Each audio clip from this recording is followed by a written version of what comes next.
புதிய தலைமுறை நேயர்களுக்கு வணக்கம். மத்திய நிதியமைச்சர் நிர்மலா சீதாராமன் இன்று நாடாளுமன்றத்தில் 2026-27 நிதியாண்டுக்கான பட்ஜெட்டை தாக்கல் செஞ்சாங்க. கிட்டத்தட்ட ஏகப்பட்ட எதிர்பார்ப்போட தாக்கல் செய்யப்பட்ட ஒரு பட்ஜெட். ஏன் அப்படின்னா கிட்டத்தட்ட 4 மாநிலங்கள் தேர்தல் நடக்க போகுது. கடந்த ஆண்டு பீகார்ல நடந்த தேர்தலின் போது பார்த்தோம். பீகார்ல தேர்தல் நடக்குது அப்படின்றத ஒட்டி பல்வேறு அறிவிப்புகள் பீகார் சார்ந்து மட்டுமே வெளியானது. இந்த அறிவிப்பு பீகாருக்கான பட்ஜெட்டா இல்ல இந்தியா மொத்தமும் இருக்கிற ஒரு பட்ஜெட்டா அப்படின்னு கேள்விகள்லாம் எழுப்பின ஒரு சூழல்ல இன்று பட்ஜெட் தாக்கல் செய்யப்பட்டது. குறிப்பாக எதிர்க்கட்சிகள் ஆளும் மாநிலங்கள் தமிழ்நாடு, கேரளா, மேற்கு வங்கம் மாதிரியான மாநிலங்கள்ல நிறைய அறிவிப்புகள் வரும், தேர்தலை ஒட்டியாவது அறிவிப்புகள் வரும் அப்படின்னு எதிர்க்கட்சிகள் எல்லாம் கூறி வந்த நிலையில இன்று அந்த பட்ஜெட் தாக்கல் செய்யப்பட்டிருக்கு. தமிழ்நாட்டுக்கு என்ன அறிவிப்பு இன்றைய பட்ஜெட்ல வெளியிடப்பட்டது அப்படின்றதான் இந்த வீடியோல நம்ம பார்க்க போறோம். விரிவா பார்க்கலாம்.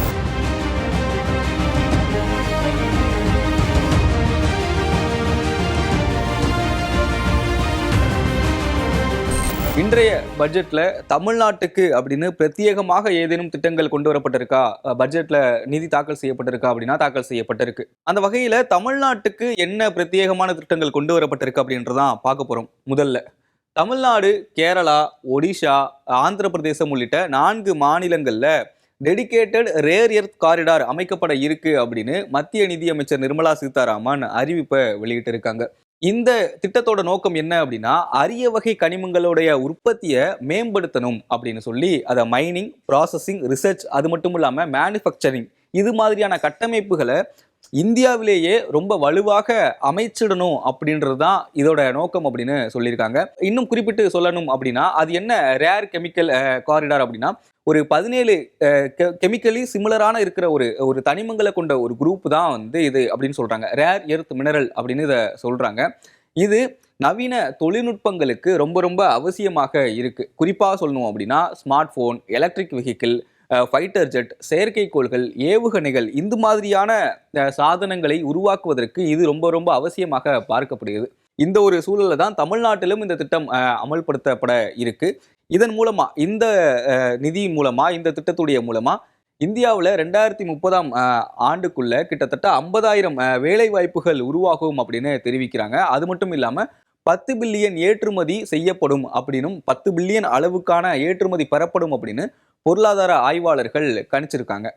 அதுக்கு அடுத்தது இந்தியாவில் அதிவேகமா ரயில் வலையமைப்பை விரிவுபடுத்தணும் அப்படின்றதுக்காக 7 புதிய அதிவேக ரயில் பாதைகள் உருவாக்கப்பட இருக்கிறதாக அறிவிப்பு வெளியாகி இருக்கு. அந்த வகையில 7 புதிய அறிவிப்புகள் எந்தெந்த வழித்தடங்களுக்கு அப்படின்னு பார்த்தீங்கன்னா, Mumbai, Pune, Hyderabad, Bengaluru, Varanasi, Siliguri, Delhi to Varanasi, Pune Hyderabad, Hyderabad to Chennai, Chennai to Bangalore இந்த மாதிரியான 7 முக்கிய மாநகரங்களை வேகமாக இணைக்கணும் அப்படின்ற ஒரு நோக்கத்தில் இந்த திட்டம் முன்மொழியப்பட்டிருக்கு. இது நகர்ப்புற மற்றும் தொழில்துறை மையங்களோட இணைஞ்சு பயணிகளோட பயண நேரத்தை குறைக்கணும் அப்படின்னும், சாலைகள், பாரம்பரிய அந்த ரயில் வளையங்களுடைய அழுத்தத்தை குறைக்கணும் அப்படின்னும் இந்த திட்டம் முன்மொழியப்பட்டிருக்கிறதாக சொல்றாங்க.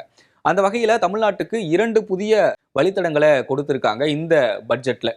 ஆதிச்சநல்லூர்ல கலாச்சார மையம் அமைக்கப்படும் அப்படின்னு இந்த மத்திய பட்ஜெட்ல நிதியமைச்சர் நிர்மலா சீதாராமன் அறிவிச்சிருக்காங்க. அது மட்டும் இல்லாம பொதிகை மலையில ட்ரக்கிங், அந்த சுற்றுலாவை ஊக்குவிக்கக்கூடிய அந்த திட்டம், பழவேற்காடு ஏரியில பறவைகள் அந்த பார்வையிடக்கூடிய ஒரு திட்டத்தையும் இந்த பட்ஜெட்ல அறிவிக்கப்பட்டிருக்கு. இந்த உரையை ஒட்டி நிதியமைச்சர் என்ன சொன்னாங்க அப்படின்னா, தமிழ்நாட்டுடைய அந்த பொதிகை மலை, ஹிமாச்சல், உத்தராகண்ட், ஜம்முவில் அந்த மலையேற்றத்தை ஊக்குவிக்க திட்டம் கொண்டு வரப்படும் அப்படின்னும், தூத்துக்குடி மாவட்டத்தில் இருக்கிற ஆதிச்சநல்லூர் தொல்லியல் தலம் உலகத்தரம் வாய்ந்த சுற்றுலா தலமாக மேம்படுத்தப்படும் அப்படின்னும் தெரிவிச்சிருக்காங்க. அது மட்டும் இல்லாம கலாச்சார செழுமையை விளக்கும் வகையில கலாச்சார மையம் உருவாக்கப்படும் அப்படின்னு தெரிவிச்சிருக்காங்க. அது மட்டும் இல்லாம நாடு முழுக்க 15 தொல்லியல் தலங்கள் சுற்றுலா தலமாக மேம்படுத்தப்படும் அப்படின்னும் இந்த பட்ஜெட்ல தெரிவிச்சிருக்காங்க மத்திய நிதியமைச்சர் நிர்மலா சீதாராமன். இதோட பழவேற்காடு ஏரியில பறவைகள் பார்வையிடும் அந்த சுற்றுலாவை ஊக்குவிக்கணும் அப்படின்னும் ஒரு திட்டம் கொண்டு வரப்படும், செயல்படுத்தப்படும் அப்படின்னும் தெரிவிச்சிருக்காங்க. இந்த ஒரு அறிவிப்பு புதிய சுற்றுலா பயணிகளை தமிழ்நாடு நோக்கி ஈர்க்கும் அப்படின்னு சொல்றாங்க. இது ஏன் முக்கியம் அப்படின்னா, லோக்கல் ரெவென்யூ இதனால அதிகரிக்கும் அப்படின்னு சொல்றாங்க, எதிர்பார்க்கப்படுது. அதோட இந்தியாவோட பண்பாட்டு மையங்கள் அதை கலாச்சார மையமாக அறிவிக்கும் போது உலக அளவில் அது பிரபலமாகும் அப்படின்னும் ஒரு எதிர்பார்ப்பு இருக்கு. அந்த வகையில இந்த புதிய அறிவிப்பு வரவேற்கப்படுது அப்படின்னு சொல்லலாம். அதோட சுற்றுலா, வேலைவாய்ப்பு, பண்பாடு, பாதுகாப்பு, அதோட உள்ளூர் வருமானத்தையும் இது மேம்படுத்தும் அப்படின்னு சொல்றாங்க இந்த மாதிரியான அறிவிப்புகள் வரும்போது. அந்த வகையில தமிழ்நாடும் இந்த ஒரு அறிவிப்பால பயன்பெறும் அப்படின்னு எதிர்பார்க்கலாம். இந்த பட்ஜெட்ல சில விமர்சனங்களும் எழுந்திருக்கு. என்ன அப்படின்னா, மிக முக்கியமா என்ன எதிர்பார்த்தாங்க அப்படின்னா, எதிர்க்கட்சிகள் ஆளும் மாநிலங்கள்ல நிதி ஆணையம் பரிந்துரைத்தபடி மத்திய அரசுடைய வருவாயில மாநிலங்களுக்கு கிட்டத்தட்ட 50% நிதி பகிர்வு கொடுக்கப்படணும் அப்படின்னு ஒரு கோரிக்கைகள் எழுந்தது.